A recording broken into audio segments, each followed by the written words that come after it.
Praise the lord. మీ అందరికీ దేవుని నామమున వందనాలు. బాగున్నారా? ఈ రోజు దీనికి వాగ్దానం తప్పక మీ జీవితం నెరవేరాలని ప్రభుకి ప్రార్థన చేస్తున్నాను. మీరు ప్రార్థన చేయండి. బద్ధకముగా పనిచేయవాడు దరిద్రుడగును, శ్రద్ధ కలిగిన వాడు ఐశ్వర్యవంతుడగును. సామెతల గ్రంథం 10వ అధ్యాయం 4వ వచనం.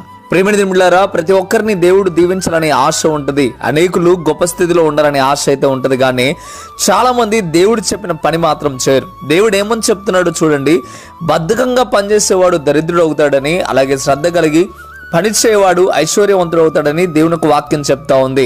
ప్రియమైన దినులారా, శ్రద్ధగా పనిచేయడం ఎంత మాత్రం ఇష్టపడరు, కానీ దేవుడైతే ఆశీర్వదించాలి, దేవుడైతే గొప్ప స్థితికి మార్చాలి అని ఎంతోగానో కోరుకుంటా ఉంటారు.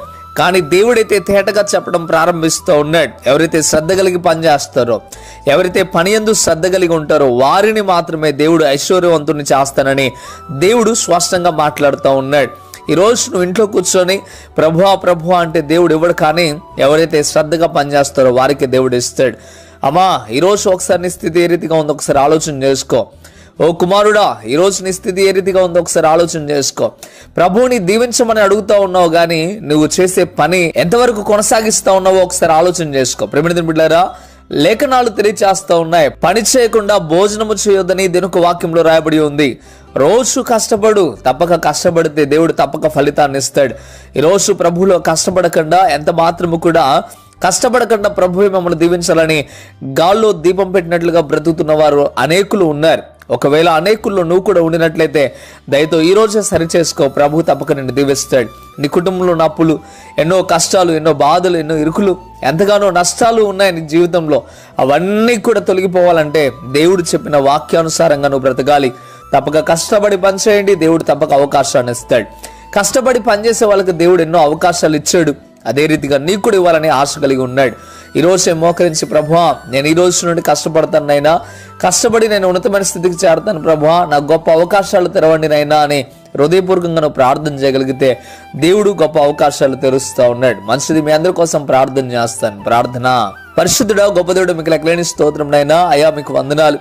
ఈ ఉదయకాల సమయంలో తేటగా నీ బిడ్డలతో మీరు మాట్లాడిన రీతిని బట్టి వందనాలు. నిజమే, కష్టపడి పనిచేస్తే నేనైనా ఐశ్వర్యవంతులు అవుతానని మీ లేఖనాలు తెలియజేస్తూ ఉన్నాయి.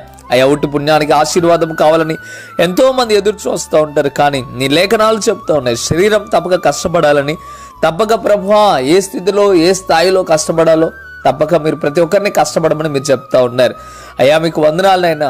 అయ్యా, ఎవరైతే దరిద్రుడిగా ఉంటాడో వాడు కష్టపడకుండా పనిచేయడం వల్ల అలాగ అవుతున్నాడని మీరు చెప్తున్న విధానాన్ని బట్టి వందన. అయ్యా, నీ బిడ్డలు ఎప్పుడు దరిద్రులు అవ్వకూడదు, అయ్యా ఐశ్వర్యవంతులు అవ్వాలని నేను కోరుకుంటా ఉన్నాను. వారు కూడా ఈ రోజునైనా అయ్యా నీ యందు మాట తీసుకుంటూ ఉన్నారు, నీ వాక్యం ప్రకారం జీవించాలని ఆశ కలుగుతూ ఉన్నారు. ఇక నుండి వాళ్ళు శ్రద్ధ కలిగి పనిచేయడానికి ఆశ కలిగి ఉండగా వారికి గొప్ప అవకాశాలు మీరు తెరవమని యేసయ్య నామంలో అడిగి పెట్టుకుంటున్నాము తండ్రి. ఆమేన్, ఆమేన్. బిడ్డలారా, ఈ వాగ్దానం ద్వారా దేవుడితో మాట్లాడినట్లయితే తప్పక వీడియోని లైక్ చేయండి. అదేవిధంగా ఎంతవరకు కృపా TV India YouTube channel subscribe చేసుకోకపోతే ఇకనైనా మీరు సబ్స్క్రైబ్ చేయండి. ఈ వాగ్దానాన్ని మీరు అనేకులకు షేర్ చేయడం ద్వారా సువార్త ప్రకటించిన వారు అవుతారు, అనేకులను బలపరిచిన వారు అవుతారు. మంచిది. ప్రియమైన బిడ్డలారా, కృపా టీవీ ఇండియా యూట్యూబ్ ఛానల్ ద్వారా అనేక మందికి హెల్ప్ చేస్తూ ఉన్నాం. పేదలకు, అనాథులకు, విధవరాలకు సహాయం చేయడానికి మేము ఎంతో సిద్ధపడతా ఉన్నాం. మీరు కూడా ఈ మంచి పనిలో పాలుభాగస్తులు అవ్వాలని ఆశ మీకు ఉన్నట్లయితే తప్పక మీరు మమ్మల్ని సంప్రదించండి. ప్రభు మీకు తోడుగా ఉండి నడిపించి దీవించి ఆశీర్వదించును గాక. ఆమేన్. God bless you.